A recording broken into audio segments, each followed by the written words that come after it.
Bonsoir mesdames et messieurs et bienvenue à ce journal dont voici les principaux titres.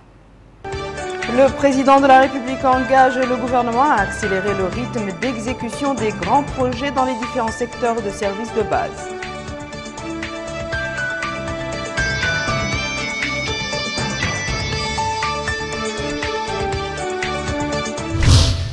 Notre pays et le Fonds monétaire international signent une convention de financement de plusieurs milliards d'ouguiyas destinés au projet de câbles sous-marins.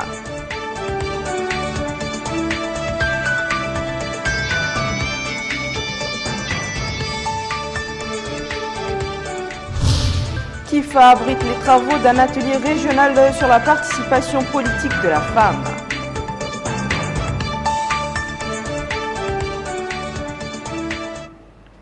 Merci mesdames et messieurs de vous joindre à nous. Le président de la République, M. Mohamed Ould Abdel Aziz, a adressé aujourd'hui un message de félicitations au président iranien nouvellement élu, Hassan Rouhani.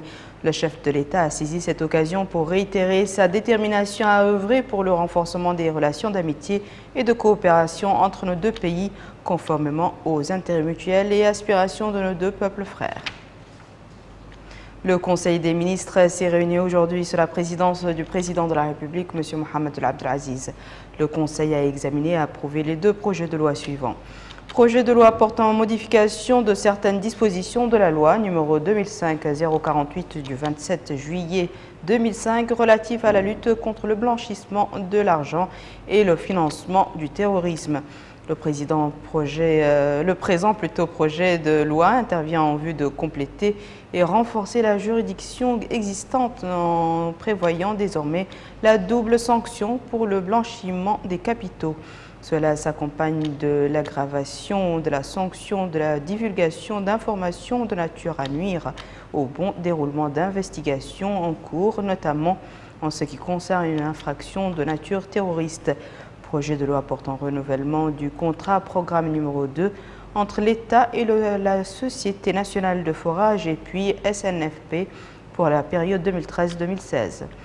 Le contrat programme numéro 1 2010-2012 passé entre l'État et la Société nationale de forage et puis a permis de réaliser 125 sondages de reconnaissance dont 78 ont été transformés en forages d'exploitation ainsi que 106 études d'implantation de points d'eau dans 92 localités. Le présent projet de loi vise à adopter un deuxième contrat programme car le premier arrive à son terme en fin juillet 2013. Le Conseil a également examiné et adopté les projets de décret suivants. Projet de décret portant délimitation de la wilaya de Nouakchott. Le projet de décret a pour objet d'étendre les limites de la wilaya de Nouakchott afin d'englober le nouvel aéroport de la ville. Projet de décret modifiant certaines dispositions du décret numéro 2013-071 du 6 mai 2013 portant création et dénomination de la Mourata de Chami et fixant ses limites territoriales. Le projet de décret permet d'apporter certaines modifications aux limites territoriales de la Mourata à travers la création d'une bande d'accès à la mer de 50 km au bénéfice de la wilaya d'Inchiri. Projet de décret portant intégration de certaines zones aux communes. Projet de décret portant approbation de l'avenant numéro 2 au contrat d'exploration-production portant sur le bloc C8 du bassin côtier signé le 17 juin 2013 entre l'État mauritanien et la société Cosmos Énergie Mauritania. Projet de décret portant approbation de l'avenant numéro 1 au contrat d'exploration-production portant sur le bloc C12 du bassin côtier signé le 17 juin 2013 entre l'État mauritanien et la société Cosmos Énergie Mauritania. Projet de décret portant création d'une société nationale dénommée Société mauritanienne de gestion du patrimoine minier SMGP-M. Projet de décret fixant la répartition des taxes et redevances collectées par l'autorité de régulation et d'organisation des transports routiers. Le projet de décret fixe les taux de répartition des taxes établis par l'autorité entre les différents acteurs impliqués dans le secteur.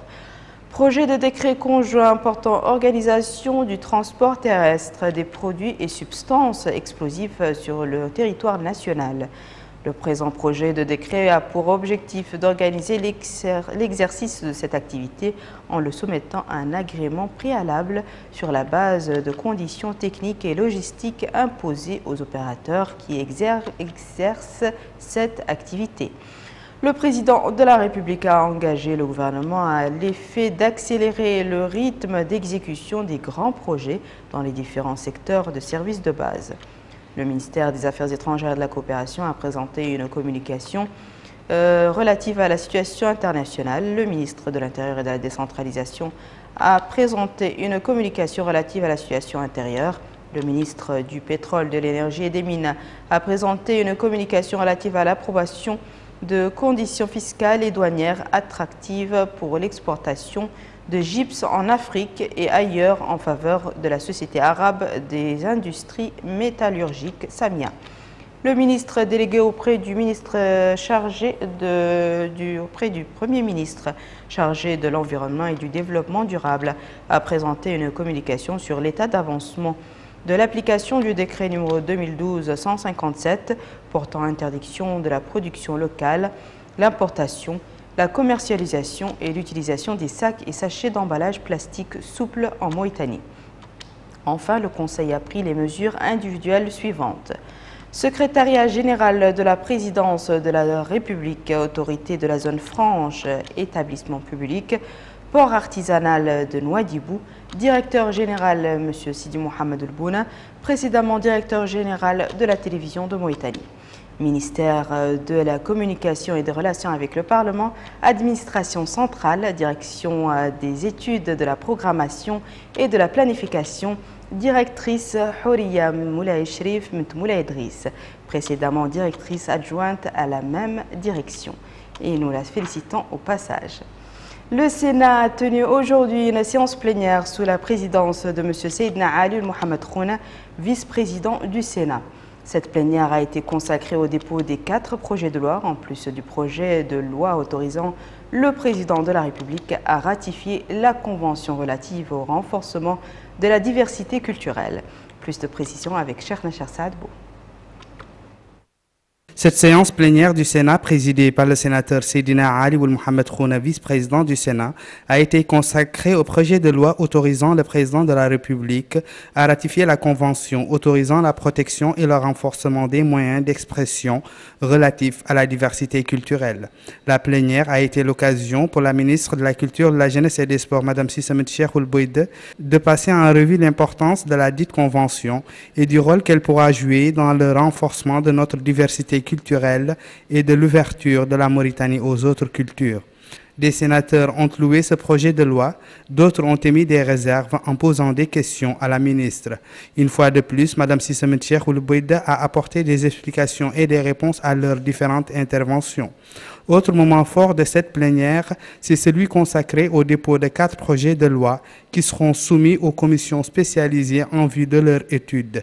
Il s'agit du projet de loi autorisant la ratification de l'accord signé à Bruxelles le 18 mai 2001 entre le gouvernement de la République islamique de Mauritanie et le gouvernement de la République de Maurice sur la promotion de la protection mutuelle des investissements.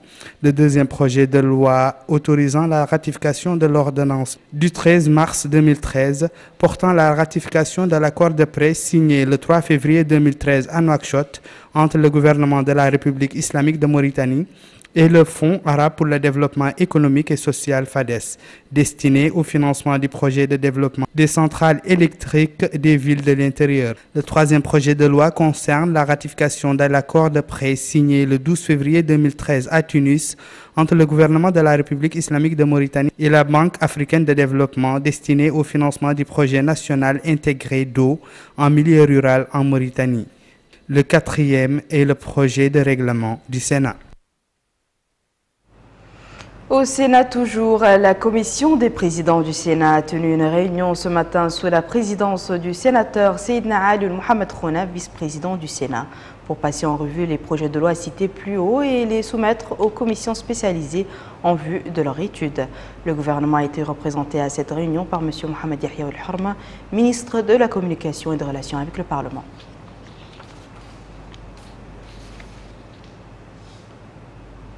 Signature cet après-midi à Nouakchott d'une convention de financement de 9 milliards d'ouguiyas entre notre pays et le Fonds monétaire international destiné au projet du câble sous-marin. La convention a été signée par le ministre des Affaires économiques et du Développement, M. Sidi Ouletta, et côté FMI par la directrice des opérations de cette institution. Étaient présents à cette cérémonie les ministres des Finances, des Technologies, de l'Information et de la Communication, ainsi que le représentant de la Banque mondiale dans notre pays. Le projet WARSIP vient compléter les efforts du gouvernement mauritanien dans le but de renforcer le secteur des nouvelles technologies d'une part et d'autre part œuvrer pour un développement socio-économique durable.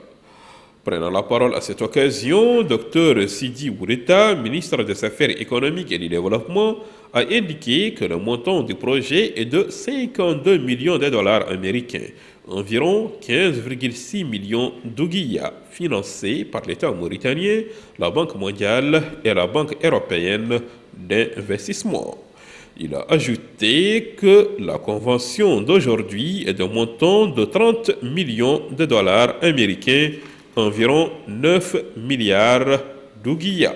Quant à Madame Vera Songwe, directeur des opérations Sénégal, Cap-Vert, Gambie, Guinée-Bissau, Mauritanie, région Afrique de la Banque mondiale, a indiqué que la signature entre la République islamique de Mauritanie et la Banque mondiale de l'accord de crédit pour le projet WARSIP Mauritanie d'un montant équivalent à 30 millions de dollars américains qui nous réunit en ce jour, ajoute-t-elle, est la preuve de notre intérêt commun à trouver les voies et moyens qui permettront à la Mauritanie de poursuivre un développement harmonieux et soutenu du secteur des télécommunications en engageant une nouvelle vague de réformes et d'investissements. Il est bon de rappeler que la convention signée aujourd'hui entre les deux parties vient accompagner les efforts des pouvoirs publics visant à mettre en place une stratégie fiable pour le secteur de télécom. Le ministre de l'Habitat, de l'Urbanisme et de l'Aménagement du Territoire a visité à Alleg le chantier de construction du siège de l'École nationale des travaux publics qui recevra les étudiants l'année prochaine. M. Bahia Bokar a déclaré au terme de cette visite que son département demeurera intransigeant vis-à-vis du respect des normes de qualité et des délais d'exécution des travaux, appelant les entrepreneurs à prendre les dispositions nécessaires pour le parachèvement à temps des marchés publics. L'école des travaux publics d'Alleg, une des principales étapes de la visite du ministre de l'Habitat, de l'Urbanisme et de l'Aménagement du Territoire dans le chef-lieu de la wilaya du Brakna. L'occasion pour M. Bahia Bokar de s'informer sur l'état d'avancement des travaux de cette importante infrastructure qui ouvrira ses portes devant les étudiants en octobre prochain. Cet établissement doit être ouvert au mois d'octobre. C'est pour cela que nous sommes là, pour vérifier que le rythme constaté sur le chantier est en adéquation par rapport aux objectifs du gouvernement. Malheureusement, aujourd'hui, le chantier est sans travailleurs. Il n'y a aucune chance qu'un chantier sans travailleurs avance. Nous avons trouvé 3 personnes au total. Cela est inacceptable. Je voudrais attirer l'attention des entrepreneurs pour leur dire que le laisser-aller de la part de l'État, c'est fini. C'est une autre époque. Toutes les dispositions vont être prises pour que l'entrepreneur rencontre son délai. Ce chantier doit être livré à l'État au mois de septembre pour que nos enfants puissent le fréquenter au mois d'octobre. Et nous ne prendrons aucune largesse. Si l'entreprise ne met pas sur le chantier au quotidien le nombre de travailleurs requis pour finir ce chantier dans les délais, nous prendrons les mesures pour que ce travail soit finalisé. A rappeler que l'ouverture de l'école des travaux publics d'Alleg est prévue en octobre prochain, conformément à une décision prise lors d'une réunion hebdomadaire ordinaire du gouvernement. À Kifa, la ministre des Affaires sociales, de l'enfance et de la famille, Mme Aïcha Valmit Michel Vergès, a supervisé hier l'ouverture d'un atelier régional sur la participation politique de la femme, organisé par son département avec la collaboration du programme des Nations Unies pour le développement PNUD. Compte rendu, Cher Saadbou. Cet atelier, qui s'inscrit dans le cadre des efforts déployés pour permettre l'accès de la femme aux postes électifs et aux autres fonctions politiques et administratives et l'atteinte des objectifs du millénaire du développement, profite à 70 femmes venant des deux Hod, de l'Assaba et du Guilmacha, choisies sur la base de leur engagement politique, leur dynamisme au sein des formations politiques et leur expérience en matière de démocratie et des élections. Durant 2 jours, les participantes discuteront des exposés portant, entre autres, sur la loi électorale, la place et la participation politique de la femme, le rôle de la société civile, l'expérience de la femme mauritanienne en matière de participation politique. Dans un mot prononcé pour la circonstance, la ministre des Affaires sociales, de l'Enfance et de la Famille a affirmé que l'État continue actuellement la mise en place des stratégies et des plans visant à appuyer les femmes pour leur permettre de jouer leur rôle dans le tissu social, insistant sur la forte présence quantitative et qualitative des femmes au cours des dernières années. Elle a cité parmi les mesures accomplies l'accès de 20 femmes au Parlement, en plus de l'équité observée dans l'alternance des 2 sexes dans les listes proportionnelles, ainsi que l'organisation d'un concours spécifique aux femmes en 2011. Elle a évoqué aussi à ce propos la discrimination positive au profit des femmes au niveau des recrutements dans le cycle de l'enseignement supérieur, l'égalité dans la pension de retraite qui a représenté une revendication pressante des femmes mauritaniennes depuis de longues décennies. Quant au représentant adjoint du PNID en Mauritanie, il a loué les efforts déployés par la Mauritanie pour permettre à la femme de jouir de ses droits entiers. La cérémonie de lancement de l'atelier, auquel j'ai l'honneur et le plaisir de participer sous la présidence de Madame la Ministre, entre dans le cadre du plaidoyer permanent en faveur de la participation politique des femmes en Mauritanie en vue d'atteindre l'OMD 3, conformément aux objectifs du millénaire et de l'UNDAF. Excellences, honorables invités, Mesdames et Messieurs, je me réjouis des résultats encourageants obtenus par la Mauritanie année après année dans la réalisation de ces objectifs, même s'il reste encore beaucoup à faire dans ce domaine. Je peux vous assurer de la disponibilité de PNUD à travers le projet GPEX et d'autres initiatives à accompagner le gouvernement dans ses efforts en vue de donner à la femme mauritanienne la place qu'elle mérite et surtout de la conforter dans ses droits de citoyenne à part entière, électrice mais aussi élue, participant pleinement au développement du pays dans toutes les fonctions, qu'elles soient électives ou administratives, et dans tous les secteurs de la vie socio-économique du pays.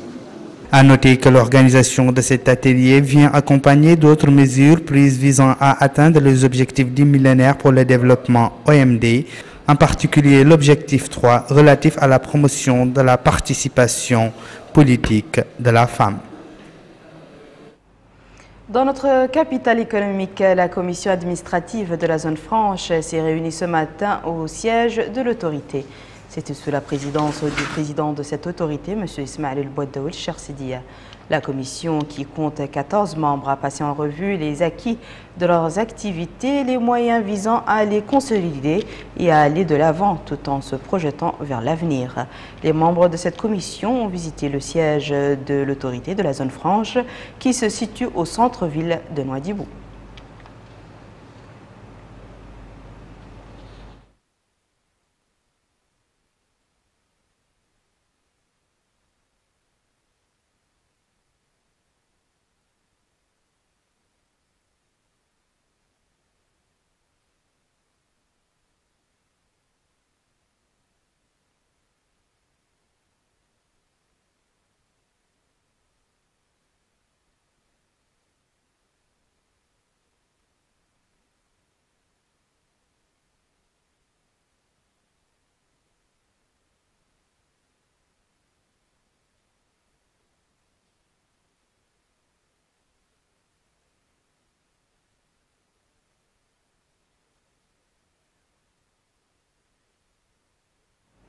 Clôture aujourd'hui à Nouakchott des travaux de la session de perfectionnement sur les applications des sciences et technologies nucléaires en industrie organisée par l'Autorité nationale de la protection des rayons laser et pour la sécurité nucléaire en collaboration avec l'institution arabe de l'énergie nucléaire.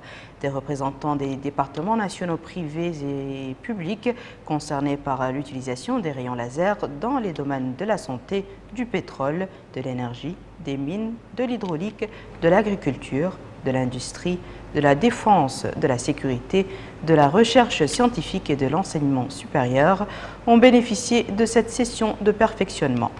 Les participants ont visité également le Centre national d'oncologie comme espace d'illustration aux applications pacifiques de l'énergie nucléaire dans le domaine médical.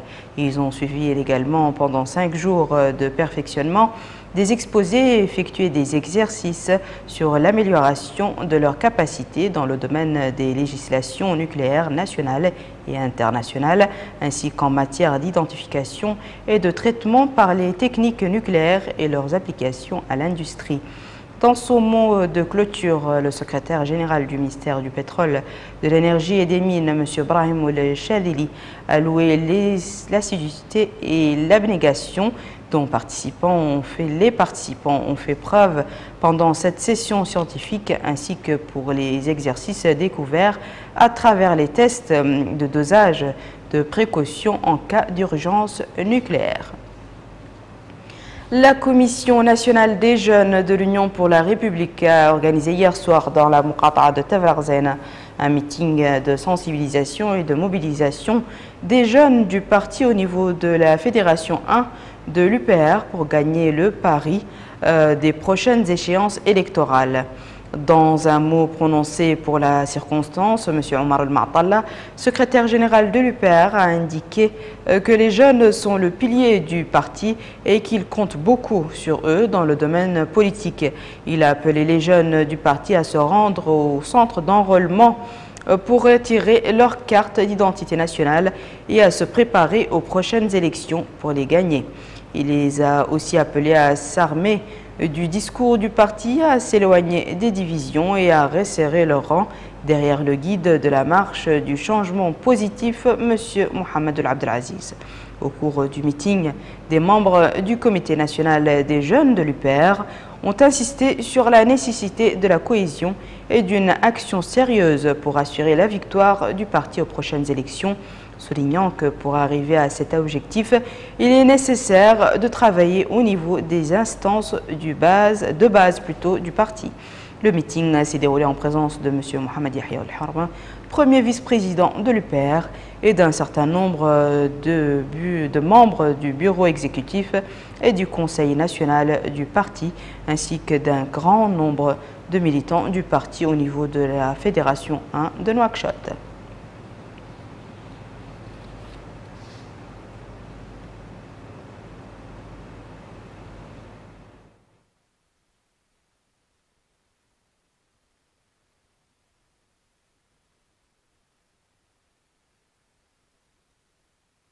Ce sera tout pour ce journal, mesdames et messieurs. À présent, le rappel des titres. Le président de la République engage le gouvernement à accélérer le rythme d'exécution des grands projets dans les différents secteurs de services de base.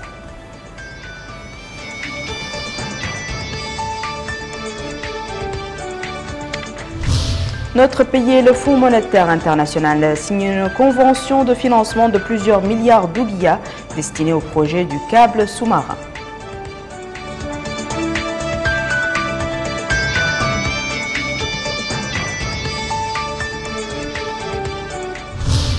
KIFA abrite les travaux d'un atelier régional sur la participation politique de la femme. Ce sera tout pour ce journal, mesdames et messieurs. Merci à vous de nous avoir suivis. Merci de votre fidélité et à la semaine prochaine, Inch'Allah.